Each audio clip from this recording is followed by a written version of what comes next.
तो जब भगवान ने यमुना के किनारे बांसुरी बजाई है तो सुखदेव जी परीक्षित से कहते हैं उस बांसुरी के स्वरों ने सर्वभूत मनोहरम, समस्त भूतों के प्राणियों के मन को अपनी ओर आकर्षित कर लिया, मोह लिया। गैया और गाय के जो बछड़े हैं वे तक स्तब्ध होकर के उस बांसुरी के स्वर को सुनने में डूब गए। और कहा कि जब बांसुरी के स्वरों को गोपियों ने सुना है तो निशम्य गीतम तदनंग वर्धनम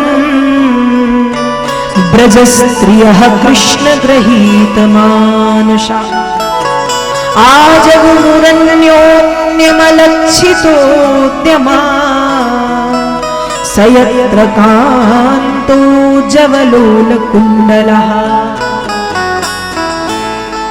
जब भगवान के बांसुरी के स्वरों ने गोपियों को सुना, जब गोपियों ने सुना तो गोपियों की स्थिति क्या है? कहा जब गोपियों के कानों में बांसुरी के स्वर सुनाई देते हैं तो निशम्य गीतम तदनंग वर्धनम ब्रज स्त्रियः कृष्ण गृहीत मानसा।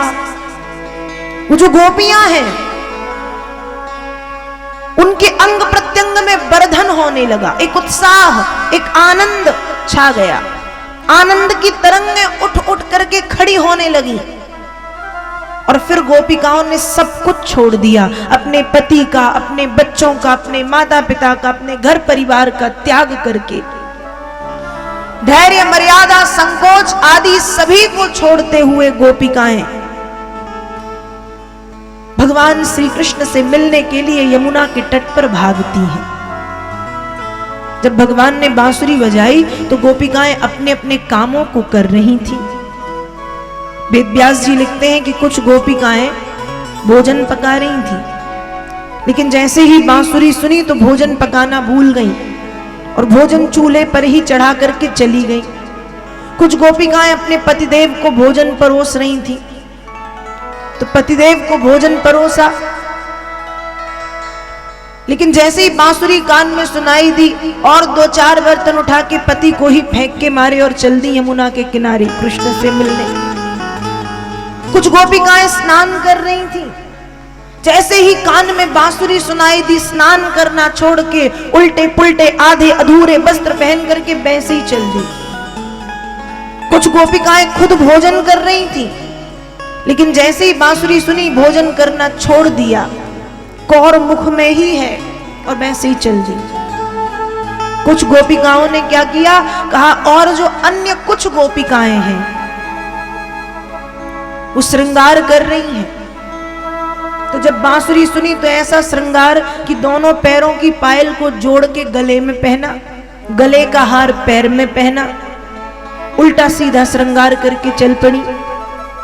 एक गोपी काजल लगा रही थी तो आंखों में काजल लगाया, लेकिन बांसुरी में ऐसी डूबी, ऐसी डूबी, ऐसी डूबी कि सारे चेहरे पर उसने काजल लगा लिया।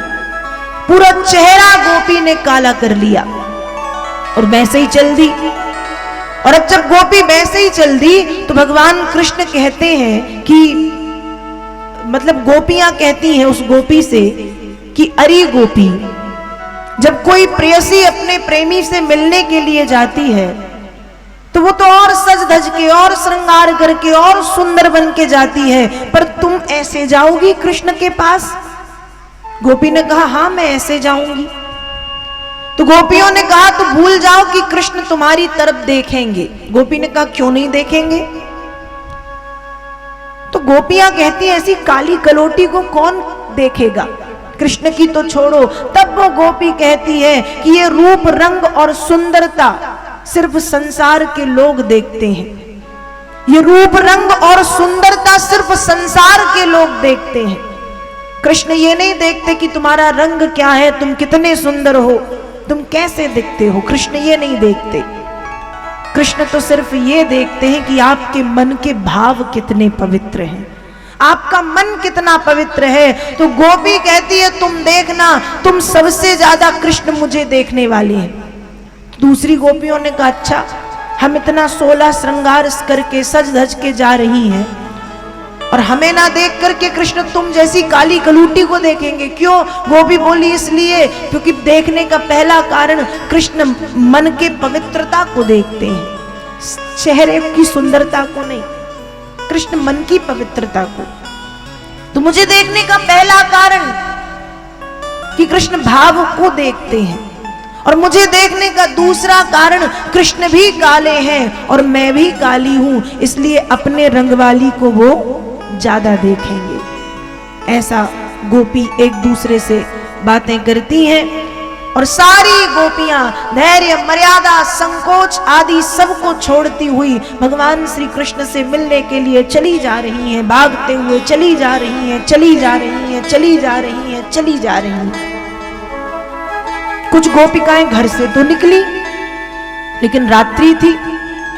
अब जब घर से निकली, रात्रि थी, तो बाहर पतिदेव खड़े थे। पतिदेव ने कहा कहाँ? गोपी ने कहा कृष्ण के पास। पति ने कहा चलो अंदर, कहीं नहीं जाना।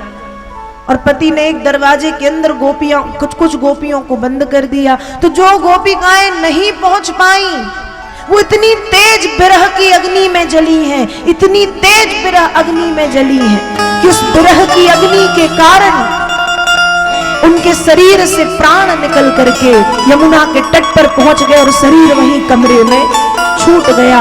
ऐसी गोपिकाएं कुछ शरीर के साथ पहुंची हैं, तो किसी की आत्मा निकल करके यमुना के तट पर भगवान श्री कृष्ण से मिलने के लिए पहुंचती है। सारी गोपिकाएं धैर्य, मर्यादा, संकोच आदि सबका त्याग करते हुए कृष्ण से मिलने के लिए चली जा रही हैं, चली जा रही हैं, चली जा रही हैं।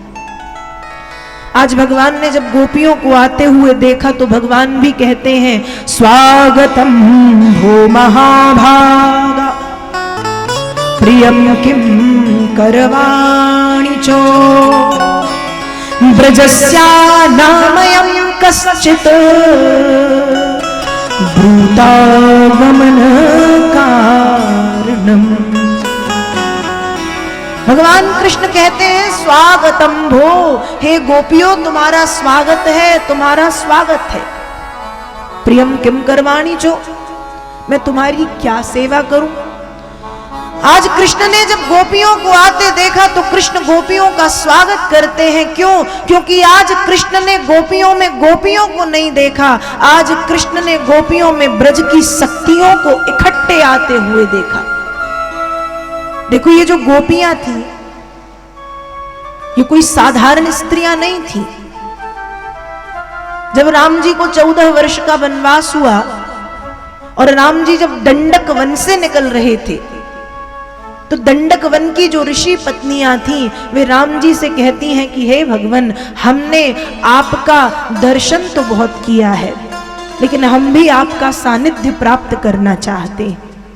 तब राम जी ने कहा कि अभी तो मैं मर्यादा पुरुषोत्तम के रूप में हूं, लेकिन द्वापर में जब पूर्ण 16 कलाओं के साथ आऊंगा तो आप सब गोपी बनकर के पधारिए। तो दंडक वन की ऋषि पत्नियां गोपी बनकर के पहुंची हैं।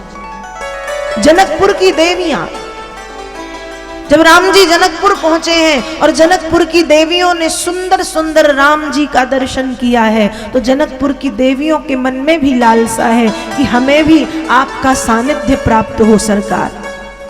तो राम जी ने उन्हें भी ये आशीर्वाद दिया है कि द्वापर में जब कृष्ण बनकर के आऊंगा तो आप सब गोपी बनकर के पधारिए। जनकपुर की देवियां, दंडक वन की ऋषि पत्नियां और वेदों की ऋचाएं, जो वेदों की ऋचाएं हैं, वेदों की ऋचाएं कहती हैं कि हे प्रभु, हमने आपके स्वरूप का वर्णन तो बहुत किया है, पर अब तक आपका दर्शन नहीं किया, हम आपका दर्शन करना चाहती हैं। तो भगवान ने कहा कि जब मेरा कृष्णावतार हो तो आप गोपी बन के पधारिए। दंडक वन की ऋषि पत्नियां, जनकपुर की देवियां और वेदों की ऋचाएं गोपी बनकर के पधारी, गोपी बनकर के आई हैं।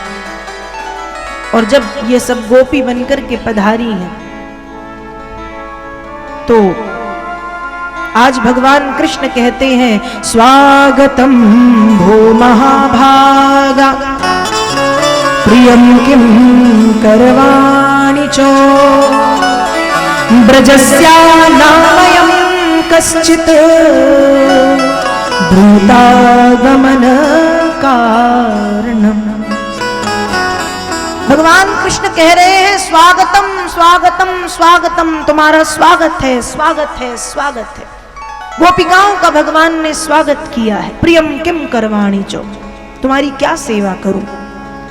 थोड़ी देर तो गोपियां रुकी, इसके बाद भगवान कहते हैं कि अरे गोपियों, हे गोपिकाओं, स्त्रियों का इस तरह से भागना, इस तरह से रात्रि में अकेले घूमना, स्त्रियों का इस तरह से रात्रि में अकेले घूमना शोभा नहीं देता। तुम्हारे माता पिता, तुम्हारे भाई बहन तुम्हें खोज रहे होंगे, जाओ लौट जाओ, वापस जाओ, चली जाओ यहां से वापस। उस समय गोपियों ने जब कृष्ण की बातें सुनी तो गोपियां कहती हैं कृष्ण एक बात बताओ। क्या कहा? कृष्ण एक बात बताओ,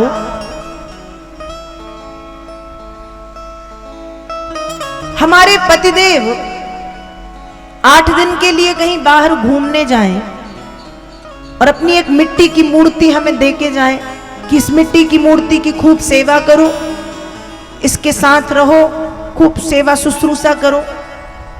तो वो करना चाहिए। भगवान ने कहा बिल्कुल करना चाहिए, पति का आदेश है तो करो।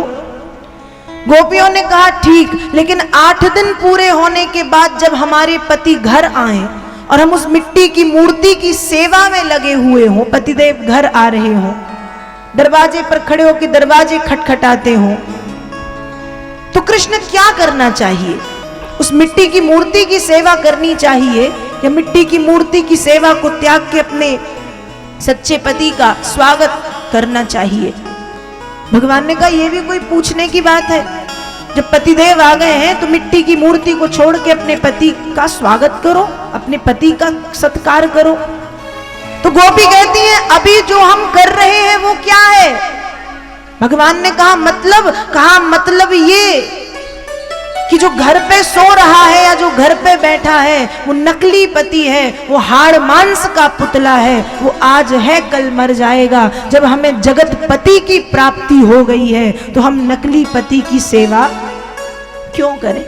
जब हमें ऐसा पति मिल गया है जो आदि अनंत है, जो कोटि कोटि ब्रह्मांड का नायक है, जब ऐसा पति मिल गया तो हम नकली पति की सेवा क्यों करें? ऐसा गोपियां कहती हैं।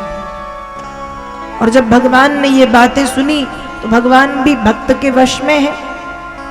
तब भगवान ने गोपियों के साथ रास लीला की। हर 2 गोपी के बीच में एक कृष्ण, एक गोपी, एक कृष्ण, एक गोपी, एक कृष्ण, एक गोपी, एक कृष्ण।